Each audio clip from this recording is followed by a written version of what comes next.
This is 16 to 1, a podcast about education, teaching, and learning.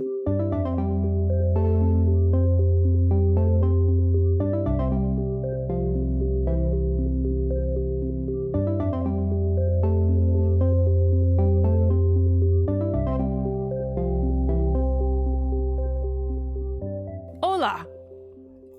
Bonjour. Howdy, howdy, howdy. The shark in the toy box. Yeah. Oh, I remember. He has his hat on. We are back with a new episode of 16 to 1, our education podcast. I'm excited about this one. I really am too, because I'm very passionate about music, and we're talking about music education this week. Well, we're of like similar but very different nerds in this sort of way. Meaning that you were a band nerd, and I was an orchestra and choral nerd. I was in choir. Yeah, sorry. I neglected. Don't exclude me. You're not excluded. I'm sorry. I just meant... Because I don't have a SoundCloud. The core... I do have a SoundCloud. She plugs the link here. Nope, that will not be happening. I'll plug the link here. I'm going to be taking my SoundCloud offline tonight. Okay, before we get into that, I want to provide the briefest of updates on last episode. The thing that I learned about was the Untitled Goose Game. Biggest mistake. We got it. I played it. Non-stop. Yeah, I stayed up to the wee hours of the morning playing Untitled Goose Game. The only criticism I have is that I wish it were longer, because it is hilarious. Can't you keep going?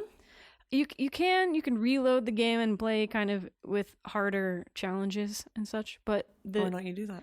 I probably will do that, but the game itself is kind of on the first playthrough kind of shorter than I imagined, but it is absolutely hilarious. Highly recommend. So Chrissy Teigen was right. Chrissy Teigen was correct. Go play the Untitled Goose Game. All right. Do you want to start talking about our experience with our music education, or like education in the public schools, like, and how music was a factor? Or do we want to get into the history? I mean, just maybe a little personal background first would be best. Just as a note, we are going to be mostly talking about public education and music education today, not so much private or magnet schools. We don't have a whole lot of experience with that personally, and also it probably deserves its own episode at some point. There are all kinds of cultures all over the world. They're going to have very different experiences of this topic, but we're just going to talk about what we know for this one, and we hope you find something interesting in it.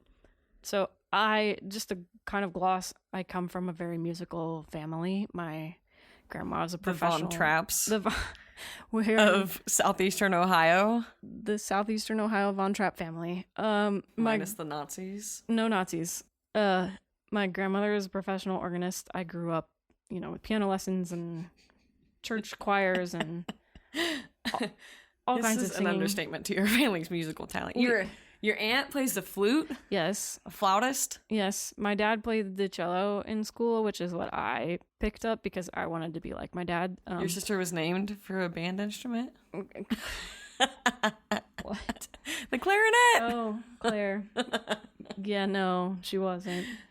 So anyway, very musical family. Growing up, I started probably in the church choir singing, and I was in middle school, choir and orchestra and plays and musicals. Was your mom directing the plays when you were in middle school? Yeah, my mom directed plays and musical, kind of semi-musical plays and stuff. I participated in those, and I continued to do all that stuff in high school, but my high school life was almost defined by participation in the music programs, because I was in almost every group except for band. I was not. Mm-hmm. I did play in the jazz band. Missed out on the good stuff. I played in the jazz band very briefly. Not the same. It's not the same as the kind of band that you are, but I did play in it very briefly, so I technically played in all three of the major programs at my high school.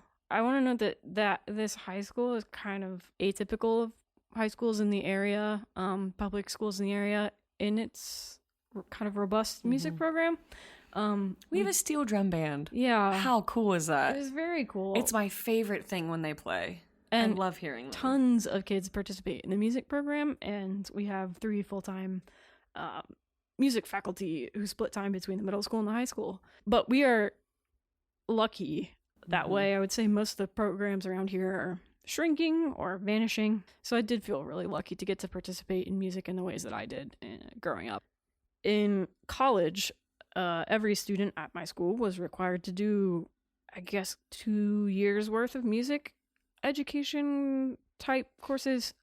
We covered theory and history of music, and we also required everybody to sing in choruses. There's a freshman year, everybody sings in the chorus. Sophomore year, we had a music theory course that everyone was required to take. And then there are various, choruses and chamber orchestras and jazz and pop bands and all kinds of stuff. It wasn't a music school by any stretch of the imagination, but it was a program where music was kind of central, and that's sort of the unifying thing at a lot of alumni functions. What people remember is not necessarily so much what they talked about or did in other classes, but a lot of people tend to remember the experiences of those required music courses and the songs that we learned and stuff. So it's really pretty cool. So that's kind of my background. I would say music is in my blood. I like to compose music. I did our intro outro music, actually, which is the catchiest thing. Gets stuck in our heads, which I like. Constantly hum it at school even. I'm proud of it. It's fun. But I really enjoy writing, and I've done that for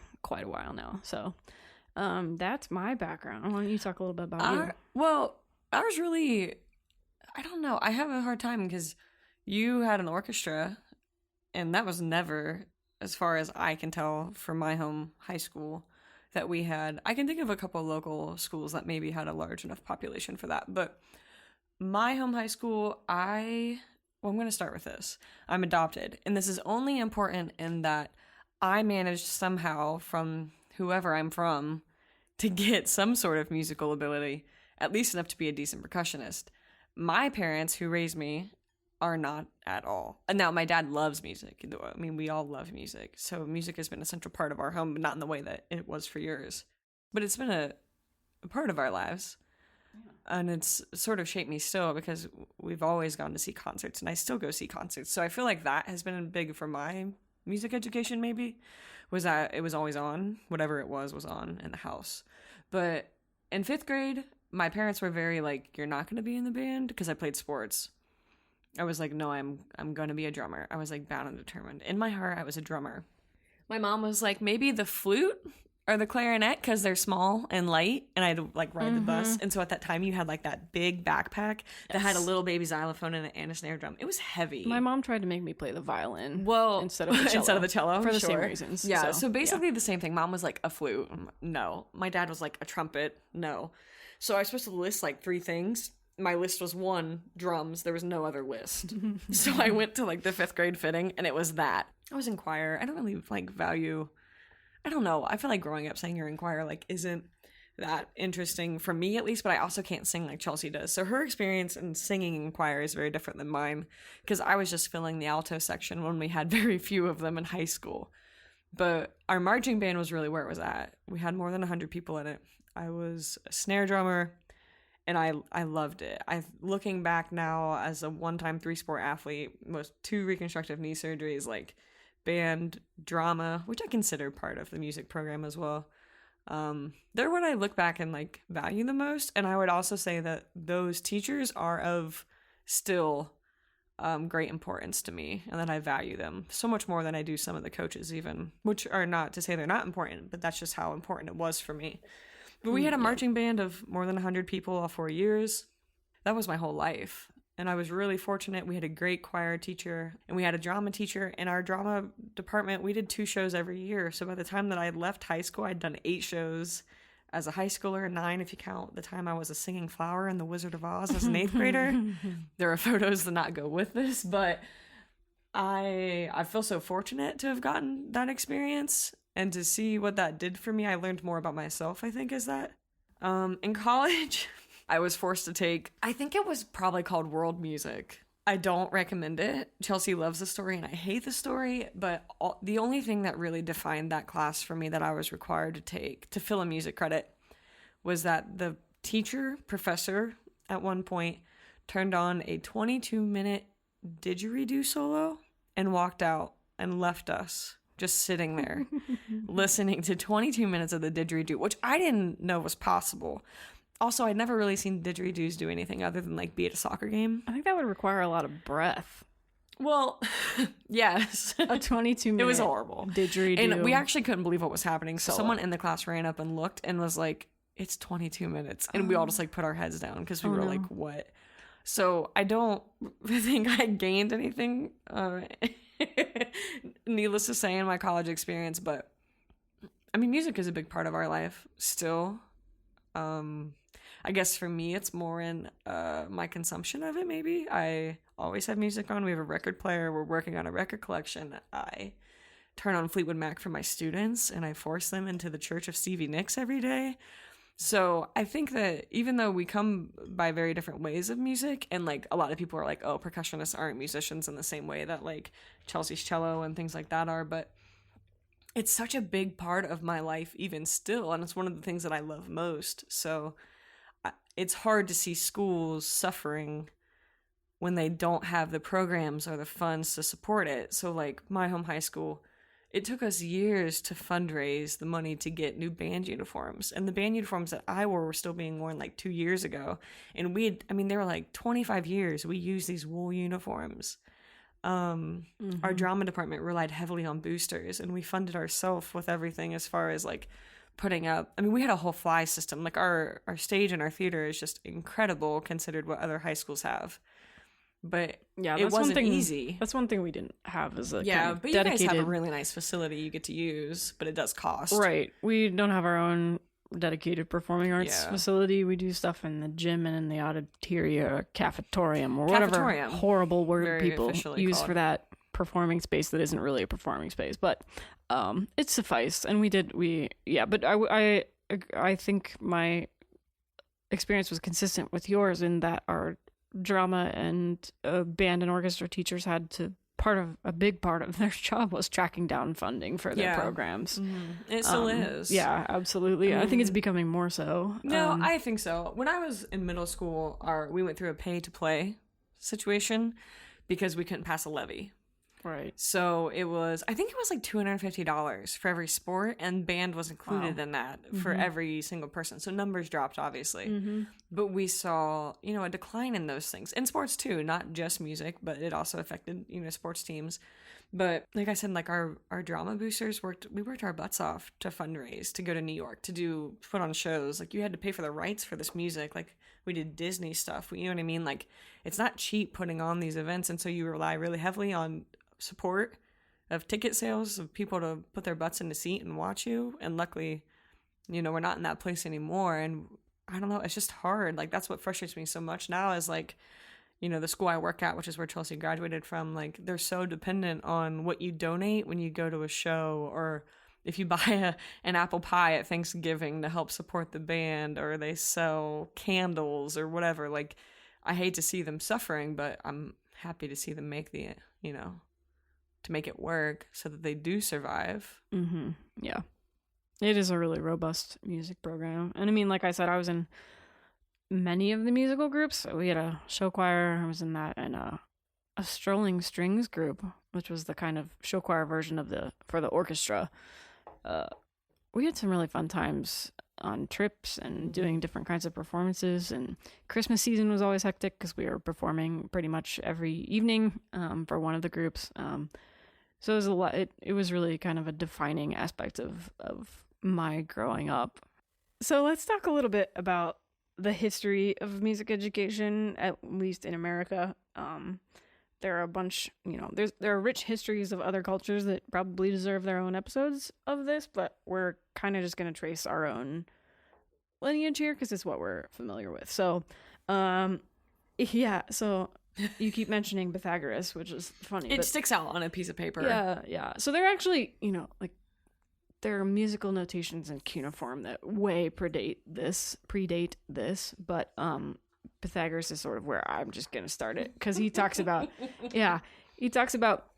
musica universalis, music of the spheres. It's a philosophical concept regarding the proportions and movements of celestial bodies. So he thinks the stuff in the sky makes a kind of music, not necessarily one we can hear, but a kind of harmonic, mathematical, semi-religious thing going on. This idea... I need you to go a little bit deeper into that. I'm not going to, because it's going to get really hairy here if I go deeper into that. But this idea kind of appeals to scholars all the way through the Renaissance. So that's kind of where I'm choosing to plant the flag in terms of tracing the lineage of the education we have. It's a kind of music and math go together a lot in kind of early philosophy of music and such. That's why at first I struggled with music, because I was like, quarter, okay, I get it. Wait, hold on. Like, that was a thing for me. It took a minute. As a drummer, that's all I could rely on. Yeah. I mean, we had nothing else really going for us unless I was playing like the Bills. But I guess, as I was reading this earlier, I was like, Pythagoras. And I guess maybe the theme is that, like, this is an important part of culture. Right. And so that's why the public education sphere, like, deserves the support. Absolutely. And that's kind of what, that's kind of the lineage I'm tracing. The next stop on that road is Aristotle in about 350 BC. He says that children should be taught music to develop musical taste. So that's kind of what you're talking about. Like, you've taught me a lot about certain kinds of music, because you've developed a sort of musical and cultural taste for me that I didn't have. Quintilian is a guy in about 70 AD. He says music education makes people better orators. So there's a connection right now between music and language, music and, again, kind of social public consciousness. So people are tracing this from pretty early on. And the liberal arts tradition, the one that I think of when I talk about liberal arts, again, we're going to probably cover this in a subsequent episode, the sort of history tradition of the liberal arts. But the liberal arts in way back at the beginning they consisted of a quadrivium and a trivium. So quadrivium is 4 kind of disciplines: arithmetic, geometry, music, and astronomy. And you can see how those are kind of all mathematically oriented in a way. Music gets lumped in there as part of those sort of mathematical seeming disciplines. And then the trivium was the other, with grammar, logic, and rhetoric. So those things together kind of are the foundation of the liberal arts. So it's one of 7 disciplines that philosophers and educators historically have considered to be really necessary to make a freeing education. So where this starts to probably get a little bit more familiar to us is in the kind of early mid 1500s. What? More familiar to us. It is. Martin Luther. No, it's gonna make sense. Well, it's gonna make sense. So no, I'm with you. I just enjoyed that jump. The early mid 1500s, Martin Luther advocates teaching vocal and instrumental music and wants teachers to be musicians. So he thinks it's important that educators are musicians themselves. I like that. Yeah. Then we kind of start to see the European importation of music to the Americas, largely through conquering and appropriation. So yeah, that's another topic. Yeah, Cortez we glossed over it pretty quickly with the Oregon Trail, but yeah, I'm sure we'll have to come back. We're gonna have to come back again and again to this topic. I'm saying importation of music, but it's really kind of an appropriation. It's a conquering. It's not pretty. Yeah, so I'm talking about like Cortez and the Aztecs and Francisco Coronado conquering what's now New Mexico, basically bringing this guy named Juan de Padilla. He's a music teacher. He brought him over to help convert Native Americans in New Mexico. So there's a lot of importing European music traditions through conquering, which is problematic. It also kind of highlights the religious roots of early American music education. So that's going to be a theme. Pilgrims and Puritans brought a tradition of singing psalms to the Americas. The first book printed in America that contained music was a 1698 psalm book. So very religious roots. Meanwhile, secular music was kind of more celebrated in the South. Experienced musicians were traveling around plantations to teach children to perform for private audiences in churches. But kind of the serious music education at the time was limited to the wealthy, which is probably it probably applies to most cases prior to the modern era of education in America. Yeah, I would say even maybe a little bit still. Well, yeah, probably also still. That's probably true. Well, I mean, we were talking about how rare it is for the school you grew up in to have an orchestra. Right. And it's a pretty affluent area. No, absolutely. And the schools in, Central Ohio that have them are pretty affluent. So, I mean, not that an orchestra is equal to money, but I just mean the offerings seem to correlate. They definitely do. We're going to talk about that a little bit more later in the episode, but yeah. As the northern colonies grew, music literacy in the church became kind of more important. Reverend John Tufts founded the first American singing school, published an introduction to the singing of psalm tunes in 1721. Skipping ahead, a major force for music education was the school band movement that grew at the second half of the 19th century. So we have more and more students enrolling in public schools across America, and the number of bands kind of correlates to that growing interest in public schools. Kate is rejoicing about that. I got excited about John Philip Sousa. Yeah, That's the award I won in high school. Right. So March is I'll get a picture of me with my little plaque. Oh, that'd be cute. We'll That's put it what I won. We'll put it in the show notes. Thank you. March is composed by U.S. Marine band director John Philip Sousa, helped influence the popularity of bands. And still. We still know how to play that one thing. What is it? Wasn't he Stars and Stripes Forever? Yeah, that thing. I played it in orchestra, funnily enough. Okay, well, I played it on the drums, which is where it belongs. Right. I played it in the symphony orchestra at the college that you attended, actually. So that's my John Philip Sousa experience. You did him a disgrace by putting it on the cello. I mean, well, I don't know. So the National Education Association, which I did not know this actually, but it's the largest labor union and professional interest group in the U.S. Mm-hmm. NEA, had established a music division beginning in 1894, but there wasn't a group devoted to music educators until 1907. Now, modern day, this is a statistic from 2012, but it's close enough. 94% of elementary schools and 91% of secondary schools offer instruction designated specifically for music, according to the National Center for Education Statistics. So that might presently be on the decline. It's a little hard to tell. We don't have super updated stats, but things seem to be evaporating in terms of public school music programs right now. But we'll have to try to kind of find some updated statistics on this. But that's kind of where things were in 2012. So the state of things now. Let's just talk about local stuff for now. Can you talk about some? Ohio? Currently, students still have to have a fine art, and that could include photography or any music class. And that's from 7 to 12. So 2 semesters of credit. Yeah. But most of our students in my current high school, I think that's one of the places that we do have a pretty healthy amount of offerings, which makes me happy. Our photography classes are growing. We're still able to support 3 major music groups. We have a steel drum band. So I think it's great in some of these places, but it's not so great everywhere. So one of the pieces I looked into was from the New York Times. It was about New York City public schools, and we talked about this a little bit with the dress code episode, that their website is not user friendly. Their website's not easy, but it is a good it's a good measuring stick that we can compare what's going on in U.S. education. I actually think it is the largest. Yeah, it's huge. Public school system. It's not necessarily representative of most of America in terms of what's going on, because it is a very, it's obviously a really diverse urban school environment. But it feels important to talk about a system as large as that. I think it's an interesting lodestone. So, yeah, go ahead.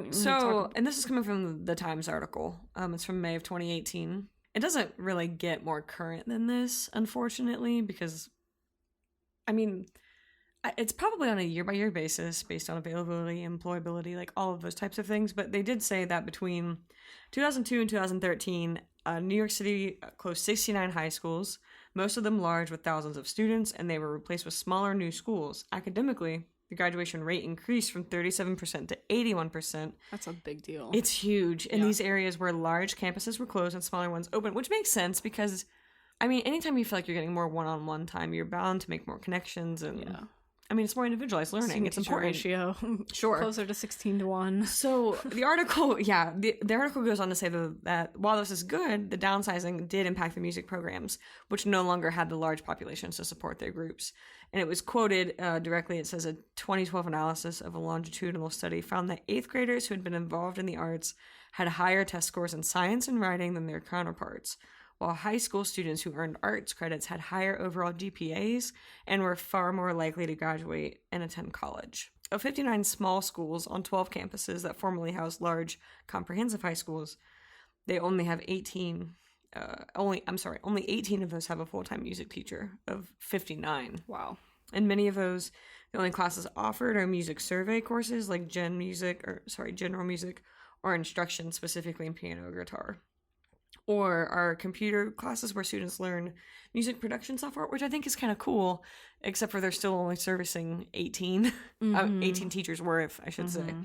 Only 8 schools had concert bands, and of those, only 5 had both beginner and intermediate levels, which seems so small for such a large population. Yeah, that's kind of distressing. It is, but it says that some schools in New York City still offer guitar or vocal music. Others do have keyboard classes, and then some offer after-school opportunities for choirs. But these schools are part of one of the largest public school systems in the U.S., and they aren't able to support their arts teachers, and they instead rely on communities and institutions in their neighborhoods and supplement the arts that way, which we don't really have a lot of here, I guess I would say. We do not at all. I mean, we definitely have small community group music. Yeah, I mean, I don't hate putting back some of the load on a community to kind of, like, I respect that. But it's part of the reason that living in New York appealed to me when I was there, because there is so much just community-wise cultural institutions going on that are kind of right there at your fingertips. That just does not happen in most places. It's a really interesting pressure cooker for cultural experience, and music is definitely a big part of that in New York. I mean, I guess this was only interesting to me in that they're servicing so many students with so few teachers. And it's not like we're not aware. It's not that we are surprised by the lack of support for the arts. But it just bums me out to think about, I mean, how many millions, I would assume, of students are enrolled in New York Public. And that, in this case, I know this is like a small percentage, but they had 59 small schools and 18 teachers. Like, that's not anywhere near enough. They can't, I mean, I don't know many teachers that could get to 3 schools a day. Right. And I think it's cool that some of them are doing the music production stuff. Like, that's huge today. Mm-hmm. Like, kids love to be able to sit at home and do their own thing on their laptops and podcast or whatever. But, I mean, what a bummer that we're not. Podcast. Yeah, what a bummer that we're not servicing these kids in any sort of actual way that would, you know what I mean? Like, build these relationships that aren't just community-based, but also, like, within your school. Like, if you're not connected to your school, you're going to have a hard time connecting to your community. So even though the community is offering these things, some of these kids might not be making those connections. Yeah, let's talk a little bit more about that kind of the connections and overlap in music program participation and academic achievement and school social infrastructure. Yeah, I mean, I see my students, like, the kids who are in the plays are always the popular kids. And I mean that in, like, not the way of, like, the socks and the jocks or something like that, but, like, in the way of, like, these are well-liked kids. They're well-rounded. They are usually high-achieving. Like, you know what I mean? Like, they're good kids. And I don't mean that the kids who aren't in it aren't good, but just that, like, these are kids who are willing to put themselves out there and kind of take that, you know what I mean, the risk. It's a big risk to get on stage and do this stuff. Mm-hmm. But I was trying to tell Chelsea this earlier, was that I wish I had a list of our salutatorians and valedictorians, because this will be my 7th graduating class. We have one of each, so I have seen 12 so far, and in my list, 10 of the 12 had been involved in music in some way. Band, choir, orchestra. They were active members, participating, performing. Now, that doesn't mean the other 2 weren't brilliant, but it's a weird thing to think about. At a school with a graduating class of 140 to 170, how it could be possible that 10 of 12 that I've seen walk across the stage have been valedictorian or salutatorian, and were, artistic in those ways. Mm-hmm. It was definitely true of my graduating class. But even my home high school, too, I was trying to come up with. And then the 4 years I was in high school, 6 of the 8 were drama kids or band kids or choir or a combination. I mean, so I can't find the stats somewhere online to support that, but these students are able to accomplish, you know what I mean? Like, it's so hard to, like, verbalize it, but it checks out why these students are high achieving normally in a classroom. Mm-hmm. Yeah. Well, so I actually talked to my high school orchestra teacher about this earlier today, because I was kind of interested in her take on some things, and we were talking about the kind of assumed correlation between music program participation and academic achievement, and I was kind of like, I've done some cursory research, and people seem to not be able to tell whether it's a causal relationship or there's just a correlation there. So there's studies that suggest that music is not a meaningful predictor of achievement in and of itself. I don't like those. Yeah, well, this study says it's kind of a mediator to some degree of family background and student status. So I kind of understand something about that, but there are also, so this is what my teacher was talking about. She's like, there are studies on both sides and you can kind of cherry pick one way or another, but there are studies that say students in high quality school music programs score higher on standardized tests compared to students in schools with deficient music education programs, regardless of socioeconomic level. On the 2012 SAT, students who participated in music scored an average of 31 points above average in reading. That's so 23 much. I know, 23 points above average in math and 31 points above average in writing. There are a whole bunch of other studies on this stuff that suggest music education can raise your IQ, increase executive functioning and brain plasticity, reduce the academic gap between rich and poor school districts, serve as an early indicator of developmental disabilities, and even make your brain literally grow. All of that is very cool. Checks out. Right. Your brain is huge. My brain is a normal size. But there is this kind of ongoing debate about whether music causes increased academic achievement or whether music programs just attract students who are more equipped to do well academically. The real kind of most comprehensive answer to that question is just that there isn't enough research. There are so many reasons why a kid would leave a program. So as far as like, I don't know, that's kind of a tough one because I'm trying to think like, you know, every year you start off with way more kids in 5th grade band than are going to stick with band. But is it because they're not putting in the effort? Do they not have the time? Do they not have the support? Like, I don't think those things might correlate directly to their IQ. You know what I mean? But like, there are other factors that go into it. I think that's one of the reasons that longitudinal studies on these kinds of things are difficult. And that's the thing, is that there's really not enough research on the cognitive impact of music ed to say one way or another. There are studies that say one thing and studies that say kind of counterpoint. But I personally think, at the very least, it's really difficult to argue against some kind of net positive impact of music education on academic achievement, even if that net impact is not quantified in traditional test scores or, you know, other ways of measuring achievement. Isn't it exciting to not be thinking about test scores for an sure episode? Is. I'm so happy. It sure is. I think that music and participating in music programs is its own intrinsic reward most of the time, and there are social benefits to this that might not necessarily be measured by somebody looking at an fMRI or something, you know. So but it help. I mean, I think about like, as an athlete, you're on a team, you have to work with people. I was forced to work with people that were so unlike me in music and drama and stuff like that I think it helped me more, I would say, in some ways, about how to work on the world with folks, because like, you're so different. Yeah, I would agree with you on that. My experience of, especially, I don't know, this came out more in orchestra, because orchestra, at least at the time that I was participating, that program had sort of more of the hardcore musicians, but I think I was like mortal enemies with most of the people in my orchestra program in middle school, and those people ended up being some of my best friends in high school. But it does force you to work together with people who have sometimes very strong personalities, when you think different like, strengths and weaknesses they're bringing to the table. It's a really interesting way to co-function with your peers, especially at an age when your brain is developing, your social status is evolving, and all kinds of stuff all kinds of things are going on in the background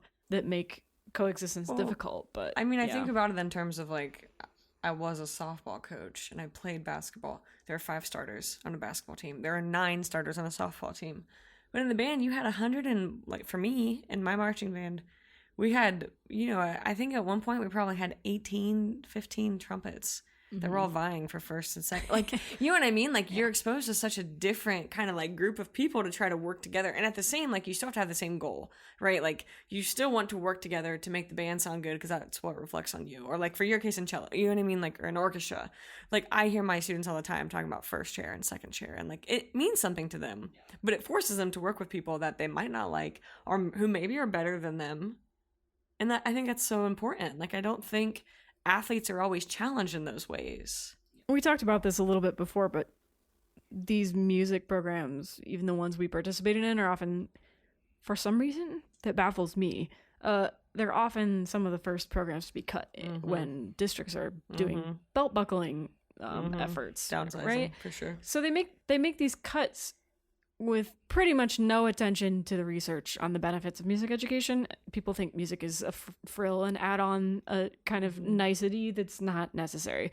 For me, music is necessary. It is, but and maybe you'll disagree with me. I guess I wonder if it's because once you get a music teacher, they stay there for their career. So they're costing so much more as an employee than other younger, newer teachers. Yeah. And I wonder if that's part of it. I mean, I know that's not the only thing, obviously. But when you think about it, I mean, right now at the high school where you went, the woman who just got the choir job will probably be there for a career. Your orchestra teacher that you had in high school is still there. So this has been her career. The band director is new since you were in high school, but he's still been there for more than 7 years, and this will be likely his career. So we're talking about a position that doesn't have a lot of turnover normally because there aren't as many job opportunities available. Mm-hmm. Yeah, that might have something to do with it, though. I mean, upkeep costs. It makes more sense. They are expensive programs, so it's way more expensive to run, say, an orchestra program than it is to run a math class. You have kids buy calculators every year they come in. You got a chalkboard and textbooks.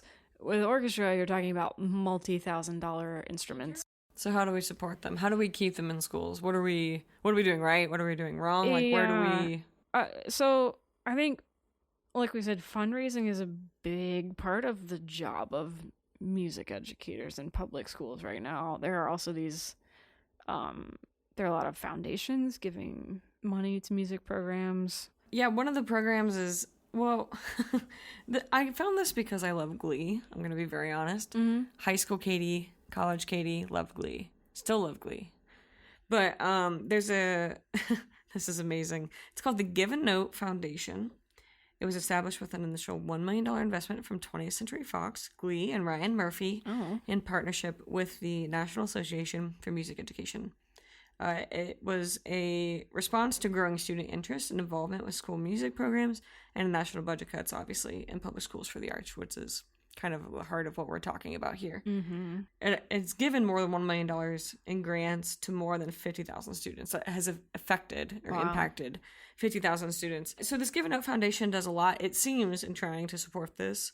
But I think that as far as like what we can do, I was talking to my student about this. Sometimes you feel so small and change. Yeah. And so you support in ways that are like buy the candle, buy the apple pie, buy the salsa or the strawberries or whatever they're selling. And that's what you have to do, you know what I mean, on the day-to-day, that you can help support these programs. Yeah. Everything I've found when I was researching this pointed to the idea that local advocacy is really important. Sort of ability and success of the National Association for Music Education and like it's kind of federated, like state-based things to influence policy, both at state and national levels it's kind of improved most visibly. For example, there's this a well-rounded education has this definition from the Every Student Succeeds Act. It's this U.S. law that was passed in 2015, Obama era 2015. It governs kind of U.S. K-12 public education policy in a comprehensive way. Music was incorporated in the definition of a well-rounded education in that law, which is great. But it doesn't help on the local level to define it. It's like, okay, you've said it's part of a well-rounded education, now what? Local advocacy and local reform, support from parents, participation of students are really what's most important, and we have to get support from, you know, local superintendents, building level administrators. I would say that's a little bit difficult even in my district. It's not always been kind of consistent. There have been eras of more and less support from superintendents, and I think probably more often than not, building level administrators are... Sure. Music is kind of an afterthought for them, at least. I would say in most of rural America, people who are more in tune with the athletic side of things get promoted to be building level administrators. They bring in money. it's a pattern. For whatever reason, sports programs bring in money, but they're not as in tune with supporting arts programs, and it's really a problem. And that we weren't immune from that kind of problem in my home district growing up. It was sometimes like pulling teeth to get building level administrators to kind of publicly acknowledge the value of the arts. But I think that the local level is where the strongest advocacy has to happen, because you can have these top-down proclamations like like ESSA. It's not gonna do enough. But it's not gonna. It's really not gonna impact teachers and students in the most powerful ways. It's all gonna be kind of grassroots advocacy that drives the existence and flourishing of music programs. Sure. Can I tell you something I think you're going to enjoy? Yes, please. So, for the listeners at home, I'm in charge of the yearbook at the high school, which means I somehow managed to corral about 24 students all year round to cover every single event. One of my favorite events, and one of your favorite events too, is the Christmas collage concert, which is where the gym is filled with all the music groups, and they play together and they play separately and they highlight it's just amazing. It's one of my favorite things. And I need every year a student to cover that. And my seniors this year, as freshmen, I was like, one of the freshmen got stuck covering it 3 years ago when my current seniors were, low man on the totem pole. And so this year when we were signing up for it, I had students fighting over covering that event because I love it so much. And so it's really cool to see, I guess, on my end, students that aren't active in the arts in those ways that, they're not orchestra students, they're not choir students, but they get so excited to go and support them, and they do this stuff. So even as something as little as being like, no, I want to cover the collage concert, like they're building, you know what I mean? Like these foundations are important, but the connections are important too, because it's not just the music kids who are touched by it, but it's like the other kids who get to go watch their friends be incredible. But also it's so cool to see like them all in action together. So it made me feel really good to see that, because I was like, I'm going to have to do rock, paper, scissors to figure out who gets to cover this event this year, when in years past the music events were not the first thing to be signed up for. So that feels like progress in some ways. Yeah. Anything else about public education and music and I think we're about the sadness I think we're about ready that it feels like sometimes? No, I know it feels like an uphill battle sometimes. It does. But the payoff is just so amazing with music education. What'd you learn I this think week? I think we're ready to. I told jokes last time. Yes, you did. So I'm gonna let you go first because I didn't. Okay. This is pretty random. My thing that I learned. You have to give credit to where you found it. Oh, do I have to? You have to. I'm in a Facebook group that is very uplifting, and I can't say the name of it because it has a bad word in it. But it's about Star Trek. Okay. It's about Star Trek. I was gonna say you gotta at least. I am a Trekkie through and through, or maybe a Trekker, or I don't know. I like all versions of Star Trek, so whatever word applies to that. We don't discriminate. I don't discriminate against series or original series or movies or anything. I'm just all about Star Trek.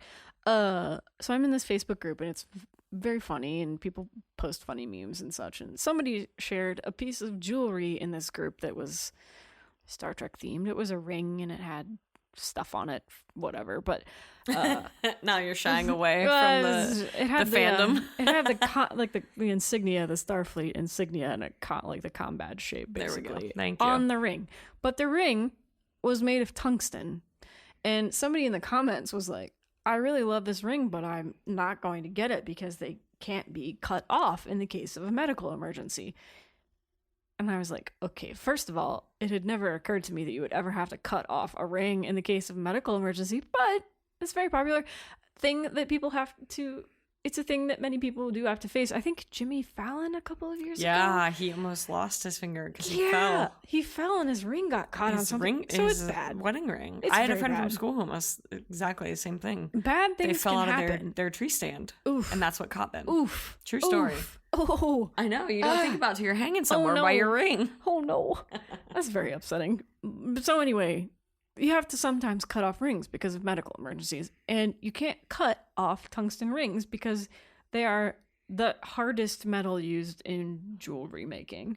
And you can't chop through them like you can with other ones with little saws and stuff. It just doesn't cut through tungsten. So this woman was like, I don't like them because you can't cut them off. But it is actually you can get them off. You have to use basically a vice grip. You have to kind of just smash it and they break. So you can't cut them, but they can be smashed. If you're wearing it, you have to place your finger with the ring on it in a vice grip. And it only gets the ring part, so it's not going to hurt your finger. Yeah. You said smash, so I got nervous. The ring is smashed. Your finger is not. I was worried about the finger follow-up. So anyway, basically emergency personnel have to have vice grips on hand to deal with people who have ceramic and tungsten rings and other kinds of like ceramic does that as well. Yeah, ceramic, stone, different kinds of precious stones and tungsten and other things like that that are brittle. I don't know about black diamond, maybe black diamond. But yeah, those rings can't be cut off. They have to be vice gripped off. Yeah. Sad. So what did you learn? I'm ashamed. I've definitely learned other things this week, but as I was trying to talk to Chelsea about what I was going to... So she started with like, I'm going to talk about my college experience with music. And I was like, okay, well, mine only deals with a didgeridoo. But we were like talking back and forth, texting about it. And I had no clue. I mean, first of all, I've never had to use the word didgeridoo like as a, you know what I mean? In like part of a conversation. So I've never had to type it or spell it or write it out. I don't think I've ever read the word. I've just heard it. Uh-huh. Sure. Have you? I think I've only heard it as well. I mean, I don't know what I'd be reading to read about a didgeridoo. Yeah. Somebody would recommend me a book with about didgeridoos. So as we were talking, she knew about what I was, trying to talk about based on my horrible spelling attempt. But then I did find out how to spell it properly. And I feel like... How do you spell didgeridoo? Well, let me tell you. Please. D-I-D. Did. G-E-R. Ger. No. Yes. I-D-O-O. It ends with do. Do. Yeah. So it's close to, I guess, what I was doing. I mean, you knew what I was trying to say, but... You had more E's in it. I had less E's in it and more I's. Oh, I thought you had more E's. And I didn't have the second D. I had spelled it D-I-G-I-R-I-D. I do. Well, again, I was kind of running on the fly. You were like, what are you going to talk about from college? All I could think about was a didgeridoo. I typed it quickly and moved on. Googled it, very wrong. So, in fact, it is D-I-D-G-E-R-I-D-O. It's important. You've expanded your... It's only important for this episode. It will probably never come up again. Oh, hey. If any of you at home play Jeopardy, maybe it will come up. I doubt it. I believe this will be important in your Alex future. Trebek already knows what a didgeridoo is, so he doesn't need this. I'm sure that he does. Alex Trebek thinks he knows everything. No, this is a political statement about him being a Francophile, isn't it? Anything else this week? I think that's a wrap. We'll see you next week. Didgeridoo out. Oh, we forgot one thing. Y'all. We would love for you to, subscribe to our podcast. We're on iTunes, Spotify, all the major... We have an RSS feed. Our website is 16to1.com, all spelled out.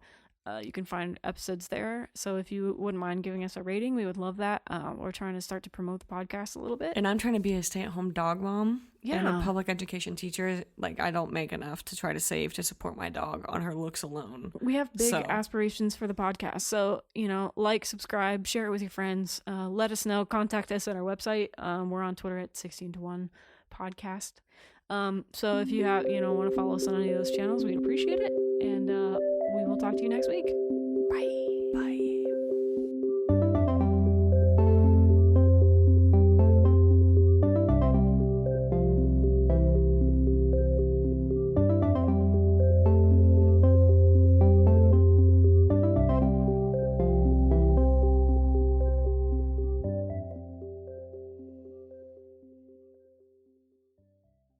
He willingly told us that he can swallow a 3-foot balloon.